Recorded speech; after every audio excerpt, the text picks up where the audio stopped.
Each and every single one of you, and good morning. My name is Afaf Nasher, spelled A-F-A-F, last name N-A-S-H-E-R. I am with the Council on American-Islamic Relations New York chapter, otherwise known as CAIR New York. We are a Muslim-led civil rights organization who lives essentially to defend, empower, and advocate for the Muslim community.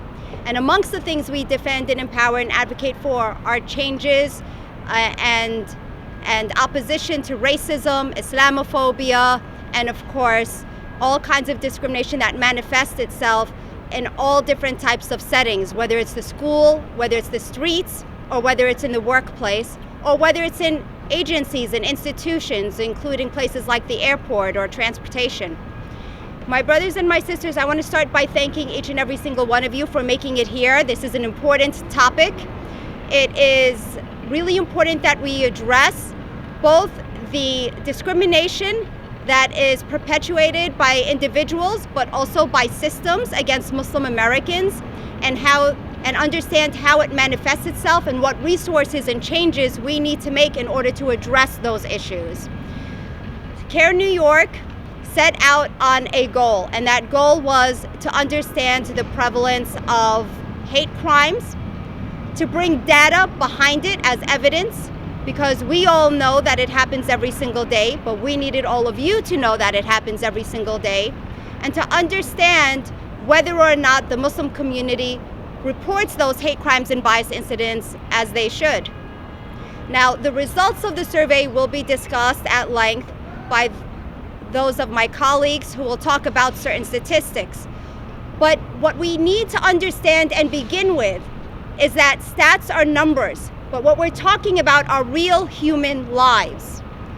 You know, it's important to bring humanity into this because people are impacted in a way that reverberates throughout their entire lifetime. My very first case in CAIR New York was the double homicide in Ozone Park that was prosecuted as a hate crime that many years ago. And unfortunately, I've been in hospital rooms in which people are crying tears as their loved ones have tubes down their throat, as they have broken eye sockets and broken bones throughout their body. And all they can say is, why did this happen? We're good people. All we do is go about our business. We go to the masjid, we give back to the community. Why did this happen? You know, that question reverberates again and again and again, but understand that even the most extreme cases like the ones I talked about are extreme in many different ways. You don't have to be in a hospital bed to remember the kinds of discrimination and racism and Islamophobic rhetoric and actions that take place against you. My very first incident towards myself actually was with my family members, and I just happened to be walking down the street with my daughters, and someone yelled out a slur and said, "Go back to where you came from." My first instinct was to turn around and to look at my daughter, who was 6 at the time. I knew she would never forget that incident. And forever, it made her understand that being a Muslim in America, and particularly here in New York, is something that although we tell her to be proud of, others weaponize against her. That is something we need to change in society. To understand that, we must understand the problem. And that is why we launched this survey and why we're talking about its results. I want to get right into the speakers because we want to make this succinct and respect everyone's time. We will stay here for questions afterwards about the report itself or anything else that you need clarified. And of course, the report will be available in digital format. We have some hard copies as well. So to begin the press conference with the first mandata, we are going to go to, is it Ahmed or Asad?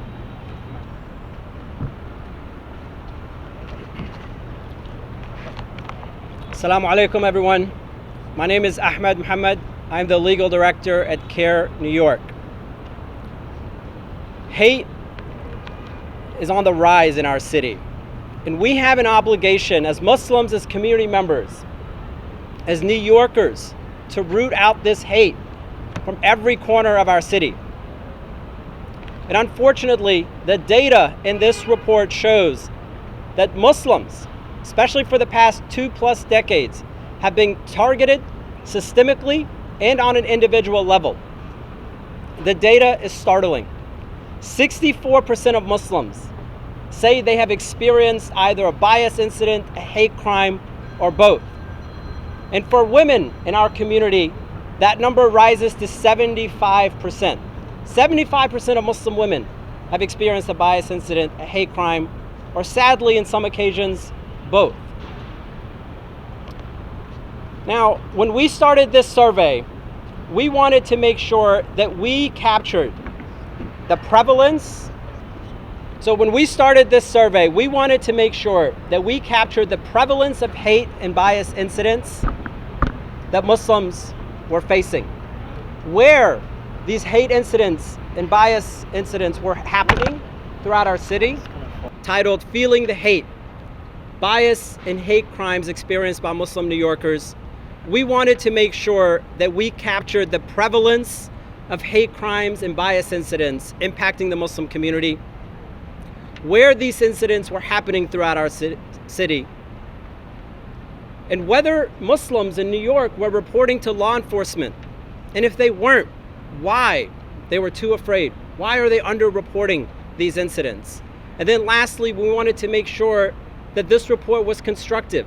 So we offered recommendations to law enforcement, city officials, city council included, and community-based organizations throughout the city. What we found is that 64% of Muslims have experienced a hate incident, either bias or hate crime. Most of the incidents happen in public transportation, which accounted for 44% of incidents. And shockingly, 34% of incidents happened in our educational institutions, in our public school systems. And 32% of individuals said that the individual being targeted was a minor. 32% were students. 4% of Muslims who have been targeted by a hate crime reported it to law enforcement. I want to repeat that again. Only 4% of Muslims facing a hate crime reported that hate crime to law enforcement. Why? That's what we wanted to get down to.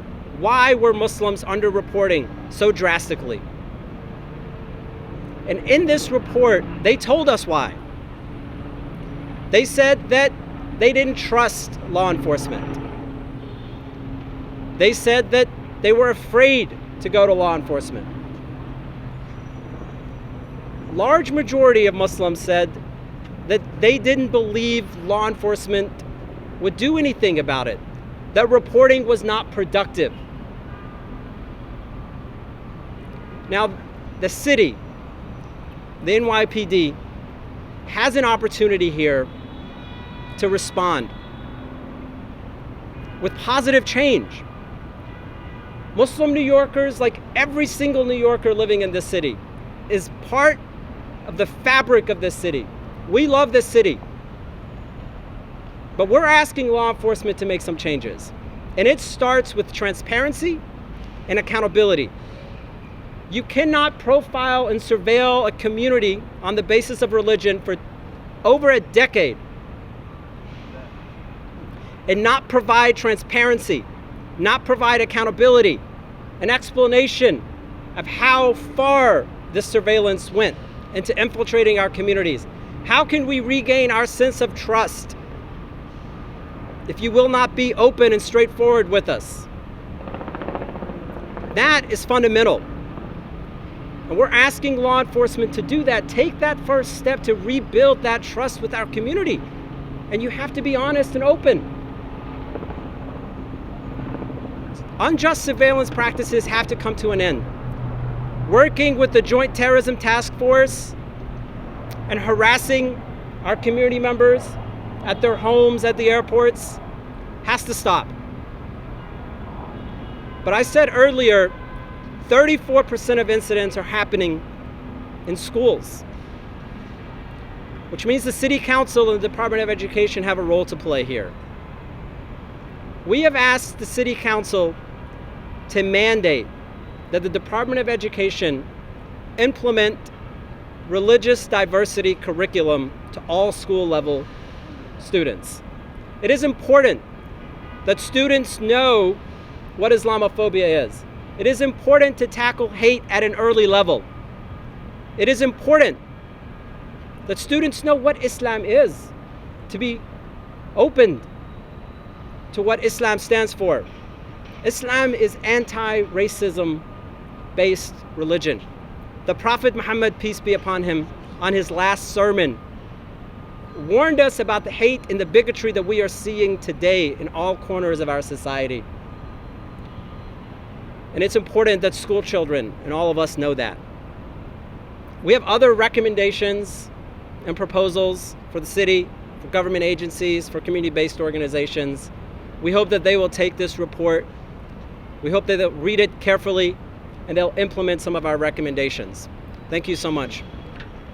Next up, to keep the ball moving, is one of our co-authors of the report, and that is Brother Asad Dandia. Brother Asad. Greetings to all those in attendance today. I greet you with the greetings of peace. Assalamu alaikum. My name is Asad Dandia. I'm a co-author of the report, which took a whole year to culminate after a result of tens of trainings and workshops that we delivered to the Muslim community. And it is my great honor to join our esteemed colleagues, allies, and comrades in presenting it to you today.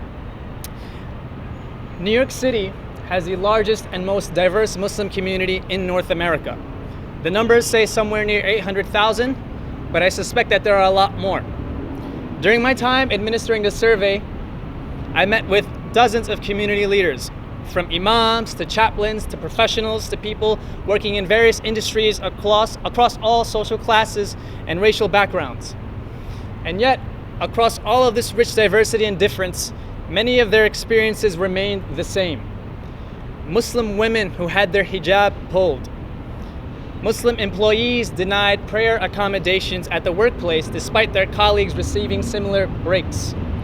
Muslim students in public schools being bullied and not having their teachers do anything about it out of fear. And most painful of all, discrimination perpetrated at the hands of law enforcement. Just this week, as I was preparing this speech, quite literally 2 days ago, I received a message from two Muslim women who said that they were denied public accommodations at a pool in Astoria because their attire, a burkini, was not deemed acceptable. They were turned away from a public swimming pool as a result. Our findings are sobering. They are troubling. They are raw.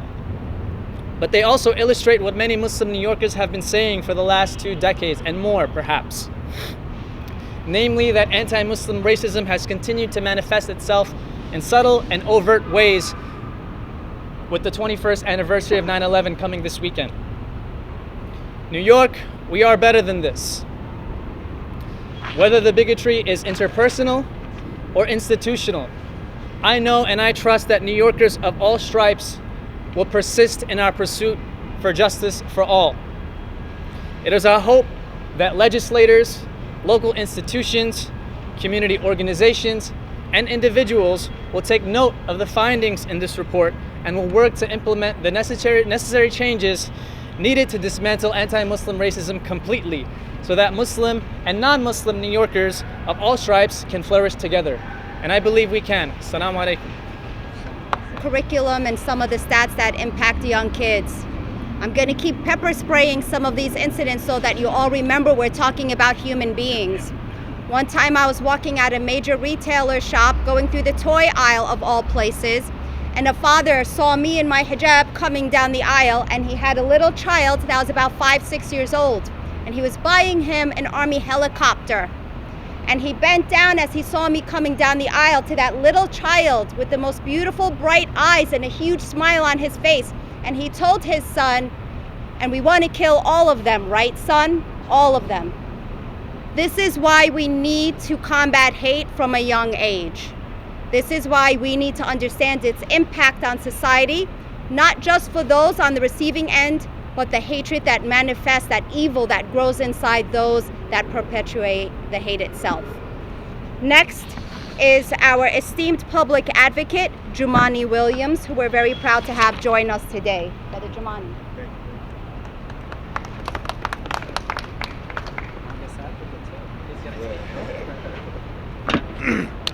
Assalamu alaikum. Peace and blessings to everyone, and thanks for inviting me. And I'm sorry we have to have this press conference, but I believe it's really important to have this press conference, and the findings should startle everyone. As we approach 9/11, I remember a couple of decades ago I was an organizer in what is now Little Pakistan, and I remember the devastation that occurred after 9/11. All of the Islamophobia, they almost became a ghost town in that area. And I had hoped by now we would have moved way past where we were, but we've seen so much Islamophobia, so much surveillance, and then we had a president that made it okay for it to come out of the shadows, that made it okay to hate in a way that we hadn't seen in a very long time from the largest halls of power. So I wish I could say I was surprised by what I saw. I wasn't. I was a little, because what it said is that if this is true, the majority of people in this community have felt some kind of hate. That should shock everyone. The majority of the people that were interviewed experienced hate. Over 3/4 of the women experienced hate. Almost half that wore hijabs experienced hate. Over 1/3 of children experience hate. That's not something that should be acceptable in our society. Unfortunately, we have leaders that only find it acceptable, they sometimes push it. And then we have other leaders that say they don't find it acceptable, but they try to erase the pain. I'm reminded of John Miller from the NYPD, who recently said there was no Muslim surveillance at all. How does that make a community feel that felt all the surveillance, have seen it palpable, and it was actually made quite clear that that did happen? To just pretend like it wasn't is just as dangerous as the people who are pushing it. Something else we should be very concerned about is the fact that I believe it was about 4 or 5% that people were reporting it to the NYPD. That should be scary, because the reason, as was said, that they would not report it is because of distrust of the NYPD. That does not provide safety for anyone. That means there's communities out there who are too afraid to tell the people who are paid to help protect them that something happened to them. But also what we have to talk about is if you have a population that is afraid to speak to the police, the clearance rate of crime that is solved will go down. Police literally will not be able to do their job if communities are afraid to speak to them. So not only do we have to take this report very seriously, we have to take very real steps to change it. How can we have almost 1/4 of these things happening to people at work and in school? That makes no sense at all. But sadly, it probably doesn't shock a lot of us.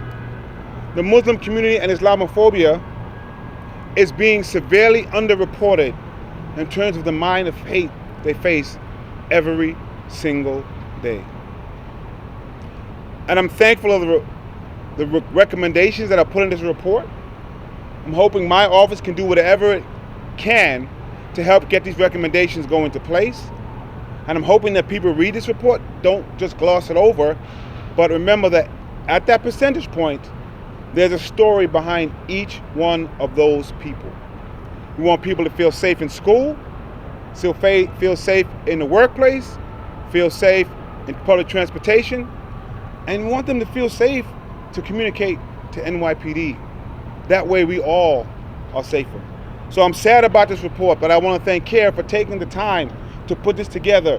It's now up to us to respond to it. Thank you so much.